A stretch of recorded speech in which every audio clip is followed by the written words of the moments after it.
All right, now Monday, 20th March 2023, 4 African nations will take to the streets to protest against their governments. Kenya, Tunisia, South Africa and Nigeria governments are preparing responses against planned protests fronted by opposition politicians. Now, fear has engulfed a section of citizens who are worried about their security as those eager to take to the street cite a right provided in the Constitution. Now, these nations may experience running battles with the police or peaceful demonstration. All this to express dissatisfaction with the governments in dealing with economic and political problems. Now, despite being miles away, coincidence or planned, March 20th will go down in history. In Kenya, Raila Odinga announced Monday as the beginning of protests to resist what he calls a high cost of living, which he blames on the government of President William Ruto. To make sense of this, because tomorrow is the day. I'll be speaking to Nerima Wako, who is the CEO Siasa Place, later on in the program. Start engaging us on our socials. That is at Amwai Brian on Twitter, at Lookuptv. The hashtag we are using tonight is LookupWeekend. We are also live on Facebook and on YouTube. Be sure to send your feedback there and we'll be able to sample some of it as we continue with the program tonight. And something else, we also ask you on Twitter whether you are in agreement with the planned demonstrations tomorrow, whether you do agree with the Azimio planned demonstrations tomorrow. Be sure to take that particular poll and tell us why you do agree or you do not agree with the demonstrations that are supposed to be happening tomorrow, led by the Azimio coalition. Our sign language interpreter tonight is Josephine Ouko. This are the top stories tonight.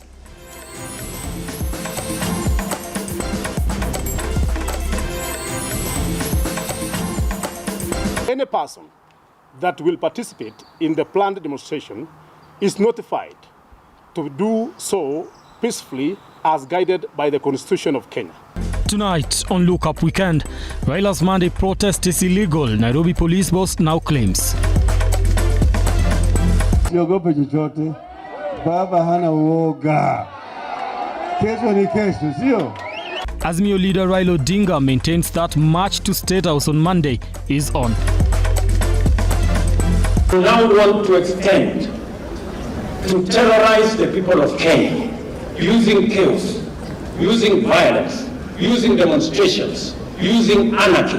When you have absolutely no reason, it will not happen. We will not allow you. Also tonight, I will not allow you to terrorize Kenyans. Ruto fires at Raila Odinga. And today we feature an artist who makes beautiful art pieces using beats.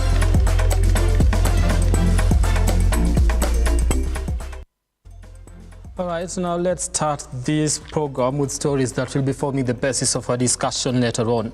Nairobi Police Commander Adamson Bungei has declared Azimio la Umoja One Kenya Alliance Monday protest illegal. Now, Bungei said the protest will not be allowed as it does not meet the threshold.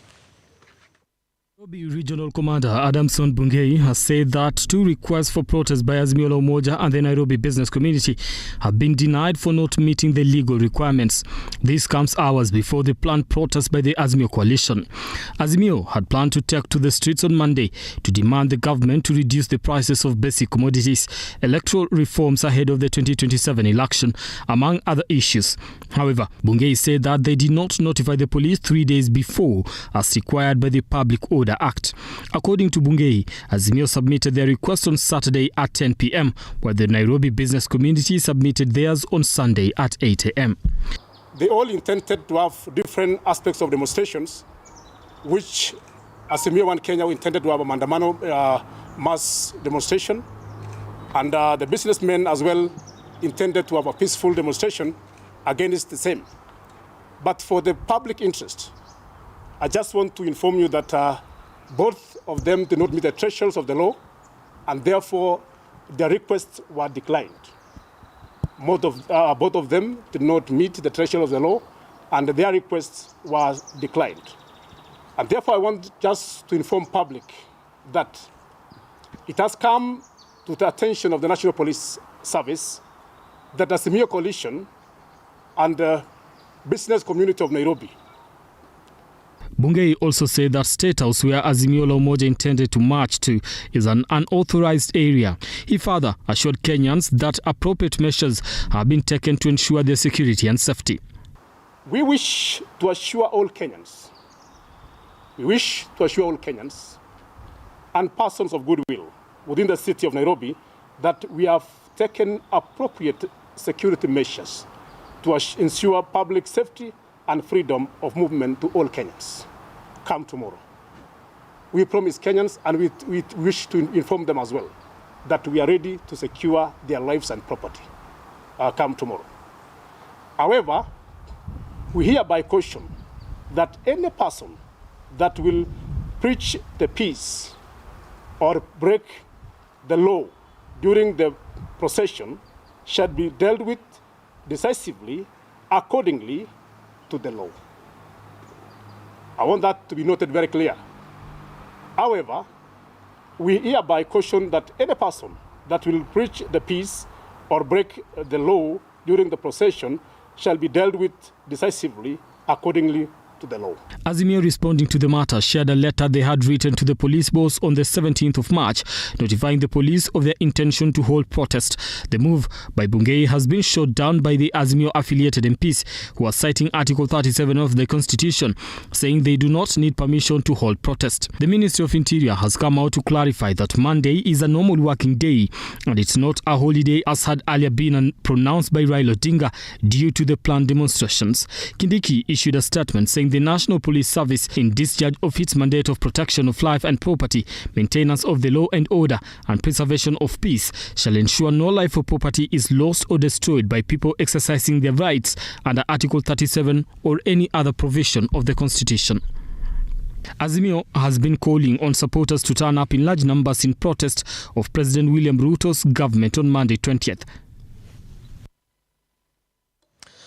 All right, now Azimio Party leader Raila Odinga has maintained that Monday's demonstrations will go on as planned.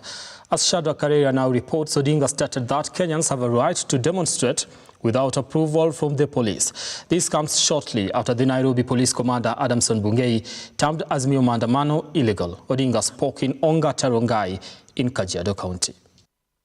Only hours into the Azimio la Umoja One Kenya national mass action led by Raila Odinga, President William Ruto has put the ODM leader on notice, insisting that the government will firmly deal with violence during the demonstrations. Mimi nataka niwaulize maaskofu, haya mambo ya maandamano, nyinyi mtaomba Mungu, sisi.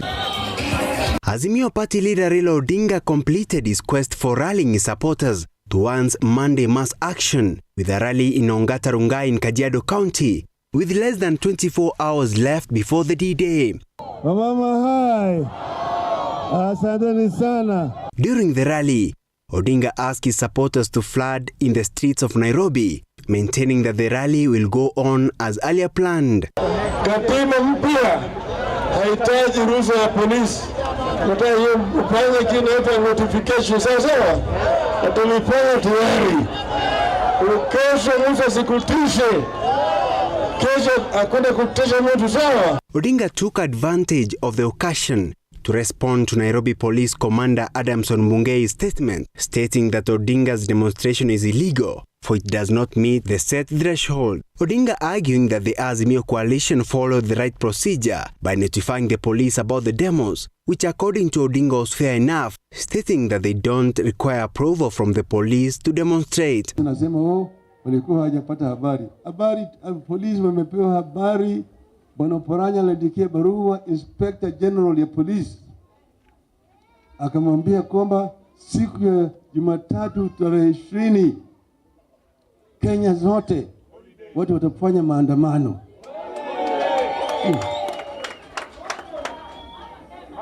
Inspector General mwenyewe amepata hii habari, apeleke kwa watu wote kila mahali.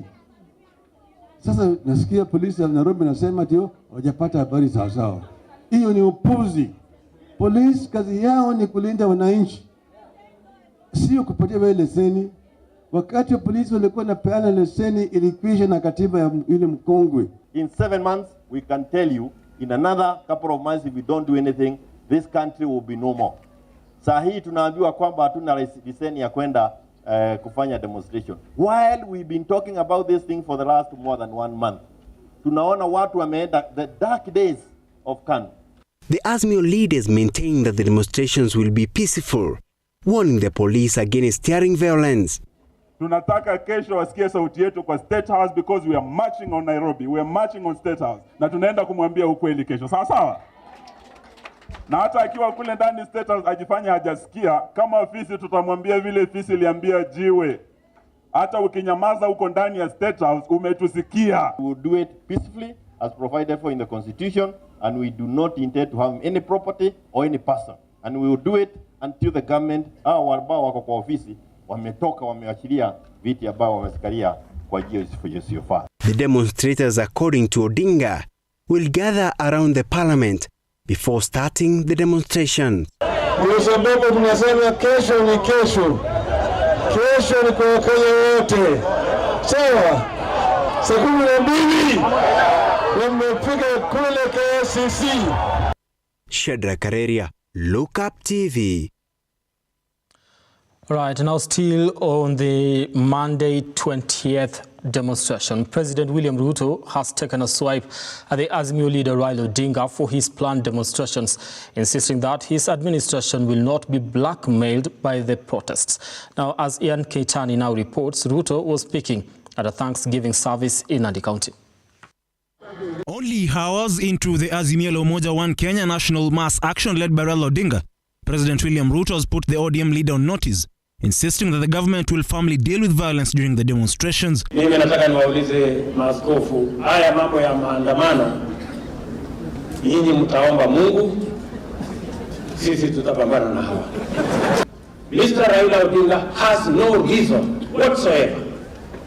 He doesn't have a reason to terrorize the country with violence, demonstrations, and chaos. He has absolutely no reason. I have tried to listen to him, what he is saying. He is telling us he doesn't believe in IBC. He doesn't believe in the Supreme Court.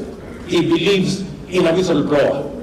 And that's the reason he wants to terrorize the country with violence and chaos.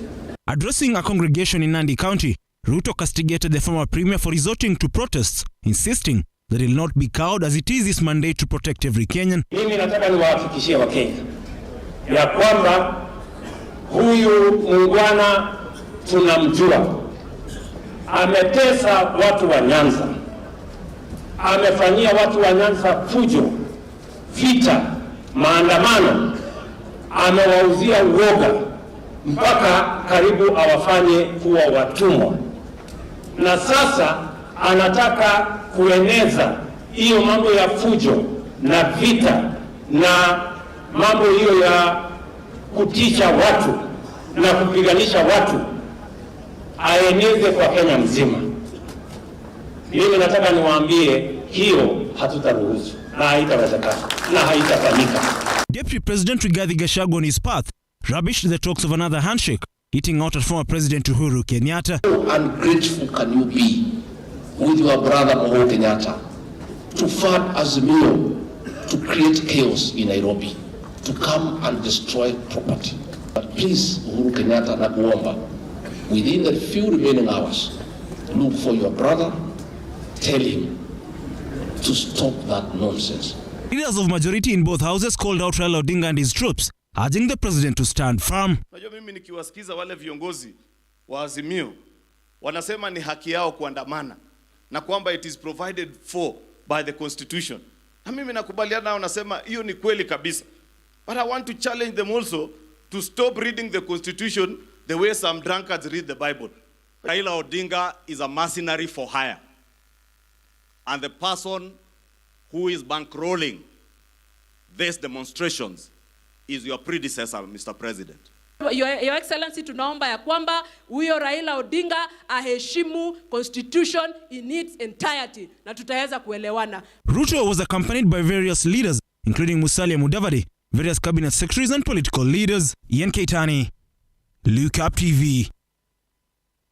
Right, now still on that, leaders from different parts of the country, including those from Kenya Kwanza and some Azimio members of parliament have expressed fear of Monday Azimio demos. Now speaking in different parts of the country, they have called for peace, saying demos will disrupt peace and destruction of property. With only few hours to Monday's Azimio la Umoja demos, leaders allied to Kenya Kwanza and some Azimio members of parliament have called for peace while urging Kenyans not to go for demos on Monday. Speaking in Kisii County, former Kisii County Deputy Governor Joash Maangi has said that demos will bring harm to the otherwise peaceful country. It's unfortunate that somebody still thinks he can overturn that constitutionally elected government through Mandamano. It's unfortunate. We condemn it in the strongest terms possible, and we urge our people to go to work. Speaking also at Mbere, Embu County, while inspecting CDF projects, Bondo Member of Parliament Gideon Ochanda has condemned Monday demos. Mimi constituency yangu ndio nawakilisha Raila, hiyo ndio Bondo, hiyo ndio home constituency yake. Mimi ninamwakilisha huko. Na mimi kama mjumbe wake bado narudia, uchaguzi ulifanya nini? Ulikwisha. Led by the chairman of Parliamentary Committee on CDF, Musa Sirma, the leaders have urged Kenyans to remain calm. Mimi nataka niambie Raila leo, vile sisi tumeunga yeye mkono before, baka akaitwa baba. Sina mnasikia anaitwa baba? Anaitwa nani? Sasa kuwa baba ya ukweli. Political leaders and elders from Isiolo County have also called for peace while expressing fear of the Monday demos. Tunasema hii maandamano ambayo yanakuja na ODM isifanyike na watu wa Isiolo wasijumuike na hiyo maandamano. Maandamano ambaye haina maana. Maandamano ambaye ya kuharibu uchumi ya Kenya. Kesho maandamano ikitokea utasikia watu wanaibiwa, watu wanavunjwa, vitu watu wanachukuliwa. Mali ya watu wanachukuliwa, biashara inasimama, watoto wanakosa kwenda shule. Idhini hiyo ya kuzuia watu wasitoke nje, nani anapewa hii mzee? Mzee ndugu yetu, awache hii maneno kwa sababu maka yake hata imekwisha, hakuna haja yeye anajaribu kusumbua sisi. All right, 14 minutes past the hour. We do want to take our first break here on the program, and just a reminder that we do have a conversation in regards to what is about to happen tomorrow and all the stories that we've been running today, and that has to do with the Monday 20th demonstrations that are being led by the Azimio coalition. I'll be speaking to Nerima Wako, who is the CEO of Siasa Place, to just try and make sense of what we are expecting tomorrow and whether we are heading to the right direction rather. Be sure to engage us on our socials. That is at Amwai Brian on Twitter, at Lookuptv. The hashtag we are using this evening is LookUpWeekend. We are also live on Facebook. You can send your feedback there, and we'll be able to sample some of it as we continue with the program tonight. That conversation coming when we come back from this break.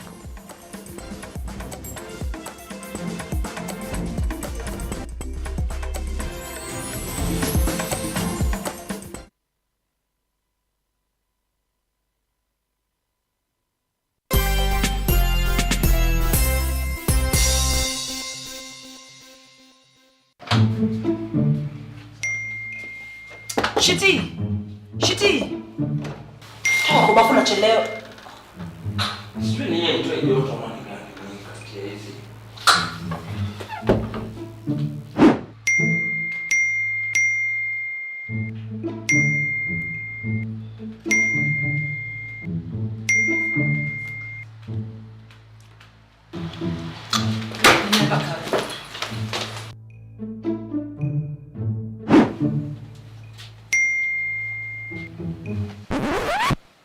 Shiti.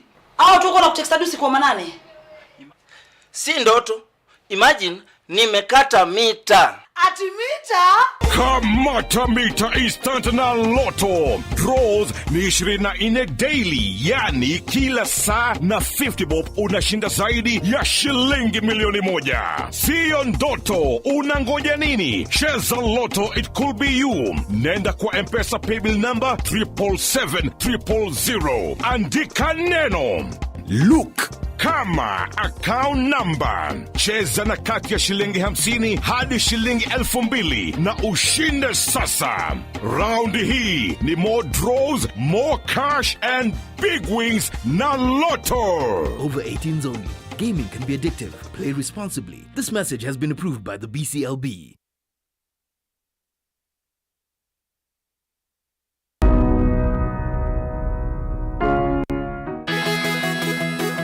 How do women do it? Will the real superheroes please stand up? Welcome to the best show on all things women. You can. Now we have to tell you, on our show, we're not just talk.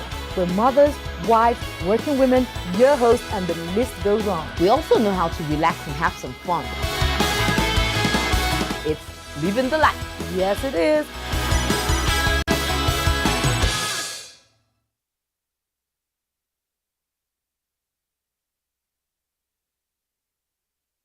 Are you a junior secondary school, a college, a TVET institution, or a university, and you want to advertise your intake?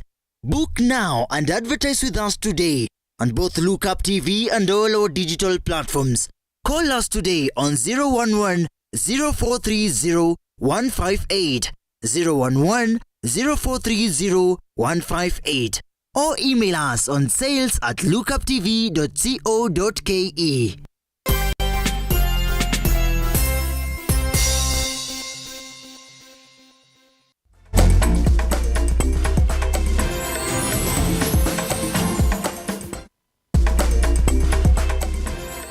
Now welcome back and thank you so much for staying with us here on Look Up Weekend. And just a reminder that we'll be having a conversation in regards to what is expected tomorrow with Nerima Wako later on, and just to try and make sense of these demonstrations that will be led by the Azimio Coalition. Now let's continue with the news tonight. Clergymen from different parts or different denominations rather now want the opposition leader Raila Odinga to call off the Monday's mass action and use the available constitutional avenues in addressing their grievances. Let's take a look at what they said. Mambo ambayo yanapangwa na mambo ambayo yanaweza kuhatarisha maisha ya binadamu. Na siku ya kesho tunasikia kuna mambo ambayo yanapangwa, lakini ombi letu kama kanisa ni kujua ya kwamba tunawaomba washirika wetu wote wakae kwa amani. Tunajua madhara ambayo yanaweza kutokea wakati ambao taifa halina amani. Ukikosa jambo lingine lolote kesho, kaa nyumbani, piga magoti, omba Mungu atupatie amani na awe pamoja nasi.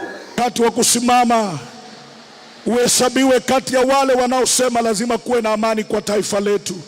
Ni kweli tuko na changamoto, lakini pamoja tunaweza tukasimama pamoja na tukapata suluhisho, maana Mungu yuko pamoja nasi.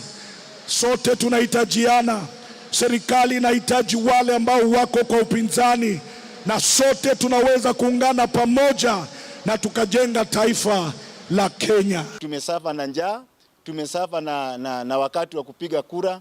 Watu wako na njaa bado, hata wakati huu hawana kitu ya kukula, kuweka kwa mifuko. Biashara ndio tunajaribu kuinua, lakini bado unakuta ya kwamba watu wanaamua ya kwamba wataenda kwenye maandamano. Peeni rais nafasi nzuri ya kutawala Kenya, kama vile na nyinyi mlipewa wakati ambapo Uhuru alikuwa kitawala. Mlikuwa pale, wakati Kibaki akiwa pale mlikuwa pale, na hatujaona mabadiliko yoyote inaweza fanya tupendelee kwenda nje. Tunataka amani na kujenga nchi yetu ya Kenya. Vijana wasitumike, kwa maana mara mingi tumeona vijana wakitumika na wanatumiwa vibaya na wanaleta hasara kubwa katika taifa hili la Kenya. Mheshimiwa ama president wetu Ruto, ningemuomba tu wakae chini na Raila Amolo Odinga, wajadiliane ili waweze kuongea kuhusu Kenya yetu na vile itakavyoendelea na vile wananchi watakavyokaa. Kenya, I don't think we have reached a point where dialogue is difficult. You would all back the instances. Whether it is 2007, it is only dialogue that brought back the country. Whether you are talking about 2017, it was only dialogue that brought back the country. So in Kenya, it has never been impossible to talk. So before probably we go into uncontrollable demonstrations that we do not know. The hungry Kenyans who are desperate, Kenyans who are stressed, before we take them to the streets, could we talk?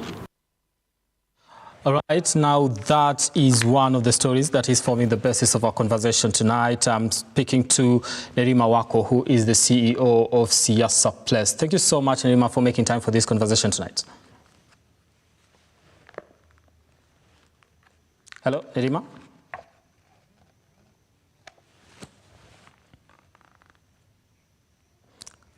Can you hear me? Yes. All right. Now, let's just start here from right now. We are just counting hours before people take to the streets in, demonstrating all what they call the high cost of living and so many other issues that the Azimio la Umoja has actually presented has actually tabled that rather. What do we make of this? How did we get to this particular point where we are now taking to the streets? I think generally the main issues of concern, including the high cost of living, is an issue to Kenyan people.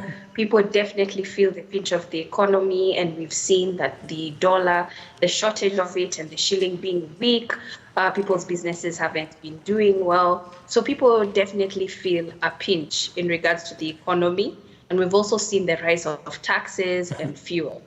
How we got toward a riot or toward a protest is a little bit unclear because normally when we get to the aspect of people holding demonstrations, it's because they have used different avenues of negotiation and they have not succeeded, and they feel that now demonstrations is the way to open the door toward negotiation. So we do hear former Prime Minister Honorable Raila Odinga openly sharing that it's also about the elections, it's also about IBC. So we're still hearing a lot of information about electoral processes, the issues of electoral processes, and the fact that IBC is currently looking for new commissioners. So how we got here, it happened quite fast. We're expecting it to be a demonstration, but also I think it's big because we're seeing South Africa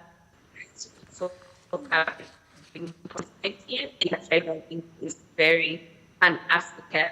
So I think it's also a moment that is pivotal, a moment that is strategic, and also see that it's an aggregated population that was supportive, so they felt that having demonstrations was the best avenue at the moment. All right, now we'll get into how we have 4 African nations actually, demonstrating on the same day, and whether it was actually planned or something. But let me get to some of the fears that have been presented by different factions, both politicians and also the religious group, and also just Kenyans at large, who are fearful of this demonstration that are supposed to be happening tomorrow. And it has been termed, to some extent, some people are calling it a recipe for disaster. Is that? I wouldn't call it a recipe for disaster. I'm a little bit concerned because we have seen the communication coming from the police, basically saying police cannot give permission. You are supposed to share information, request for protection and security. So for the police to decline and refuse that and term it as illegal, additionally, we are permitted as citizens to congregate, associate, and demonstrate. So that's where it begins to get a little bit dicey, because when you do not have security, what that means is that they are going to be present to basically stop any mobilizing, stop any organizing, and protect venues of congregation. And that can quickly lead into conflict that can be insightful also for some people, especially when you're talking about a lot of the people who attend a lot of these demonstrations are young people, and a lot of engagements with police and police officers is normally on the negative. It's not necessarily positive. So it's creating an environment for violence. We're already seeing people putting their guard up, and it's not necessarily an open, transparent process. And so that's, I know a lot of people are concerned about tomorrow. All right. So despite the Azimio leader Raila Odinga actually saying it is going to be a peaceful process and we'll see our supporters actually having a white handkerchief to indicate that we are actually peaceful demonstrators, there's a high chance that and likability that this might not actually be the case. Yes, it's a very high chance. The work that we do at Siasa Place is political. We understand how campaigns work. You might want to have your people to have a peaceful protest, but there's also the aspect of people infiltrating large crowds. When you have a large mass of people congregating, you cannot be sure who everybody is. You're not 100% guaranteed that these are your supporters as well. And there are some people who have one agenda, and that agenda is to make sure that the process is chaotic. So infiltration happens. It's also a political tactic, just so that it waters down what Azimio is trying to do. So as much as the majority of them would want it to be peaceful, they have to keep an eye open for infiltration within those large numbers. That means that they have to be very organized in terms of who's there and having a one group thing. And also recognizing there are groups of people who are not of the same agenda, recognizing them early and also disassociating themselves from them. But it's also a very opportunistic, especially for people who's a lot of these confusion and spaces for petty crimes and might not necessarily be associated to the larger gathering of the protesters who have come in support of Azimio. Okay. They might have an agenda to make sure, but we cannot guarantee that. All right.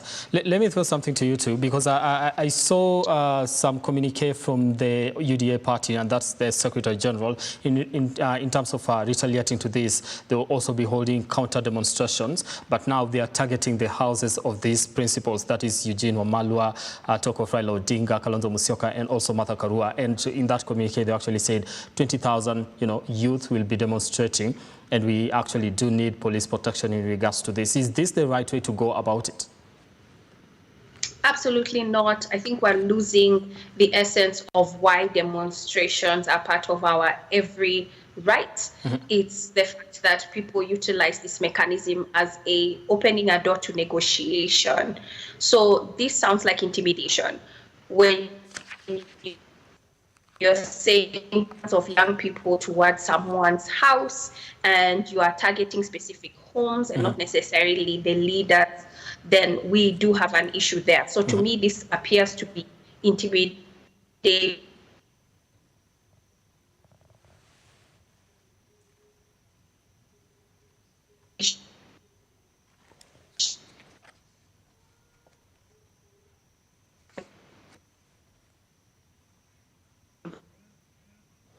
Right.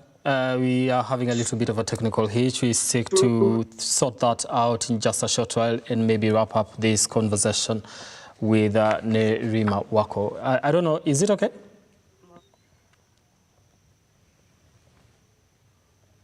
All right, now we'll try to sort that technical hitch and continue this conversation. We are talking about the Azimio la Umoja rally that is supposed to be happening tomorrow.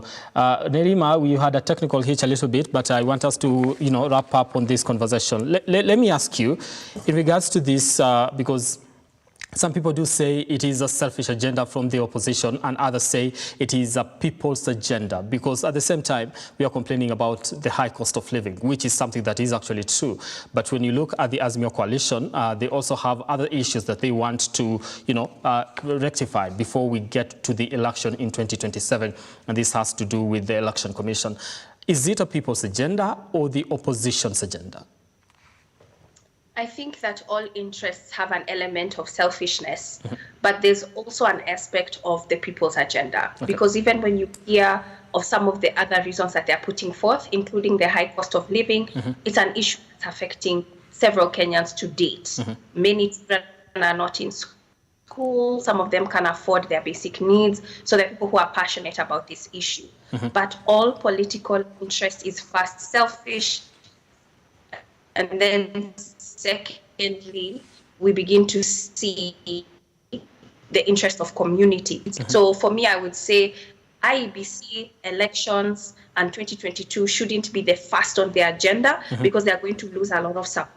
But if they're to talk about the high cost of living first, and then IEBC and elections can come down later, then I'm sure they're going to get a lot of support from the public. Now, my last question to you is, we are here now. Tomorrow is the day that we actually having this protest, and you know, both sides of the political divide are very adamant, saying, one side saying we are ready for you, and the other saying, okay, we are also coming in regards to that. Earlier on, we had seen, you know, call for negotiations and having a sit down and things like that. But, you know, the government says we are not willing to have a conversation in regards to whether it's going to lead to a handshake rather. Would a conversation before have mitigated this particular issue? We'll not be talking about demonstrations tomorrow. I believe a conversation before would have assisted, but also we have seen both sides have taken a very firm stance. So we can clearly see that a card had to be played to force conversation. The government cannot, the administration cannot say right now that they are not going to be forced to negotiation.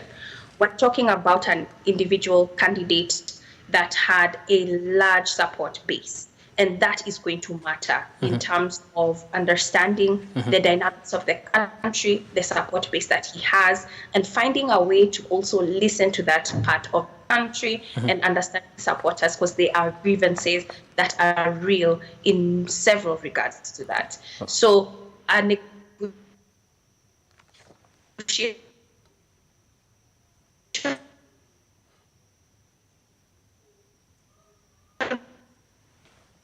will happen, whether the president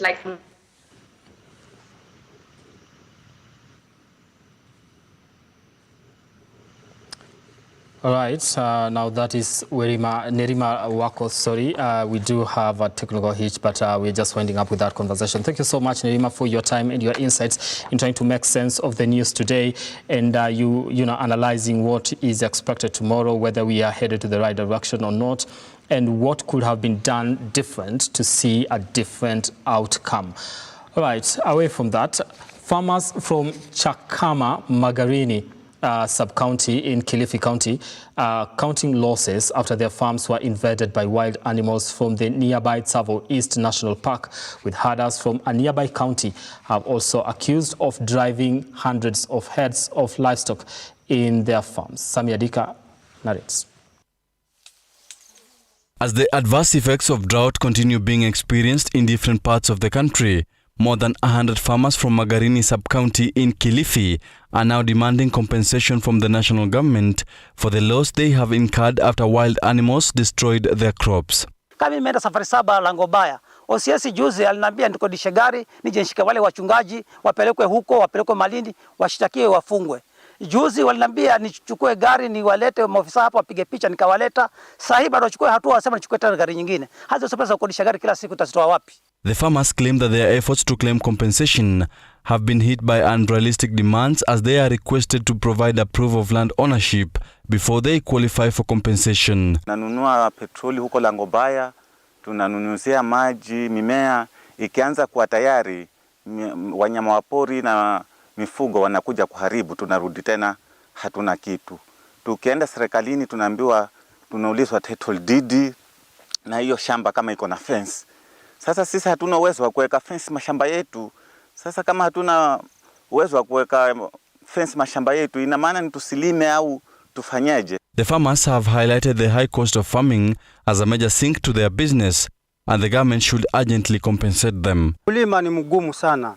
Mwanzo unaanza kuweka mitaro, unatumia tingatinga, halafu vibarua ni pesa, halafu pia tunatumia petroli kwa wingi. Mto uko mbali sana. Sasa tukawa tunaomba kama inawezekana wale viongozi wetu watusaidie, kwa sababu wamesema tukiwa na shamba lazima tufensi shamba zetu, na uwezo hatuna wa kufensi. Samedika, Lookuptv. All right, now art in Kenya is progressively gaining recognition, and with the government currently taking steps to boost the sector, fine art artists are hopeful that their craft will gain more visibility. Nancy Nelima sat down with a not-so-ordinary creative who makes beautiful art pieces using beads. Take a look. This is how we create an art piece. Some say it's organized chaos, while others say it is a way of survival. For Alex Kamanjiri, art is an avenue to say what he would have otherwise lacked words to express. Like many artists, it took an outsider to make him realize his knack for the arts. First of all, it did not start like a dream. It was a lie. Yeah. While I was in high school in Form 2, I drew a portrait of an old man smoking. And my friends lied to me that it was really nice. And I believed in the lie. And I started practicing slowly. YouTube, most of my skills I've learned from YouTube.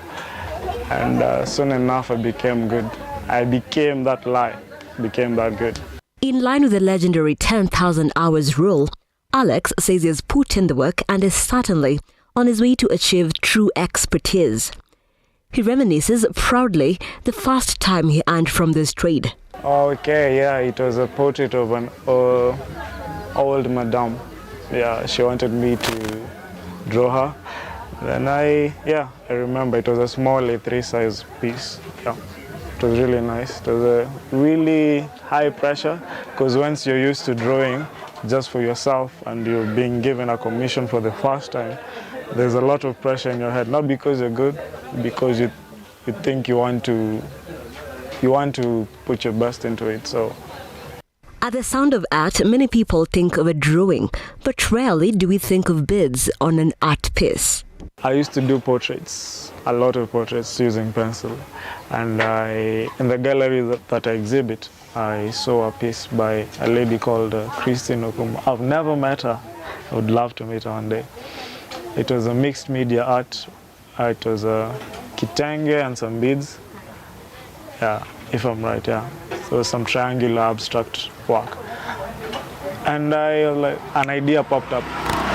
So why don't I mix these beads and the portraits that I make? Let me try out. And then I tried out, and the response from my friends and the people who love my work are like, yeah, should try this more. Wood, glue, beads, pencils, just to name a few of the tools required.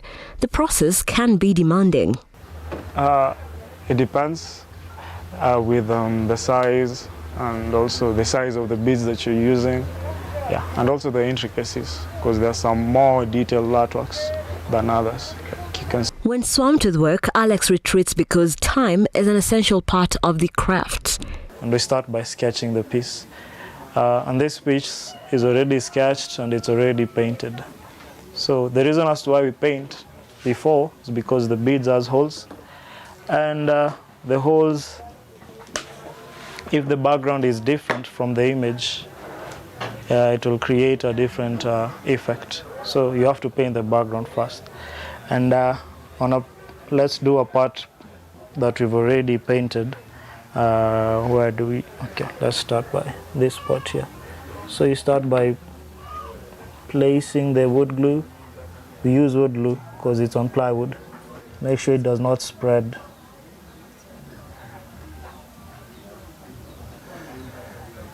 Slowly take your time. And then after that, normally I use a biro, but you put the beads first.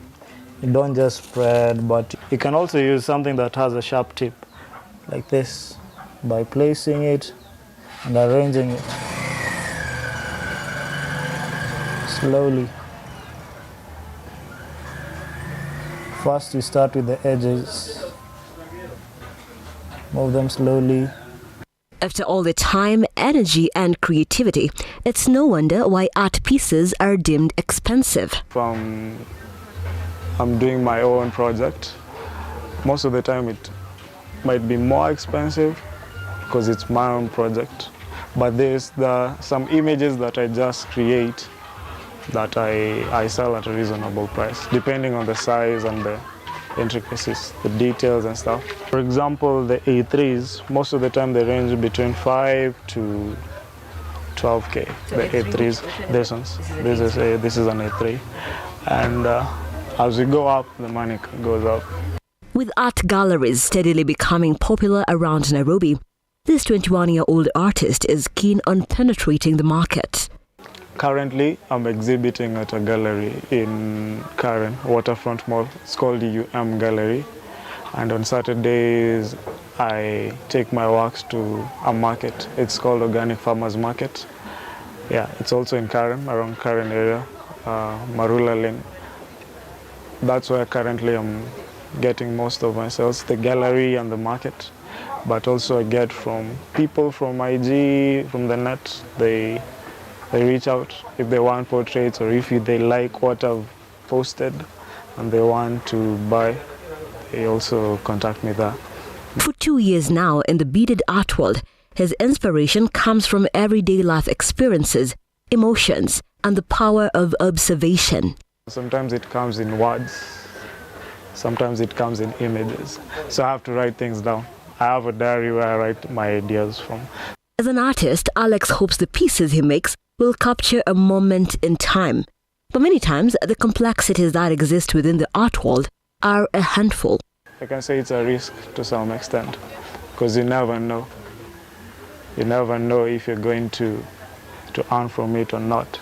So by taking that risk, because Kenya art is not as appreciated as other countries. Youth Affairs, Arts and Sports Cabinet Secretary Babu Namwamba has been on a mission to revive the art scene in the country, which has for years not yielded much for the creatives. For Alex, the culture should be inculcated in our everyday life. Just let the artist be. Because me, I can say I was blessed to have a father who accepted me as an artist. Like, he was like, this is the statement he actually said, as long as you're not killing or stealing, you do your thing. That's what he said. With the hope of one day being his own boss, consistency is his gospel. They say that art is the journey of a free soul. And for Alex Kamanjiri, he's only just beginning to explore the colors and turn the chaos into beautiful pieces. Nancy Nalima, Lookuptv, Kowinda Karen, Nairobi.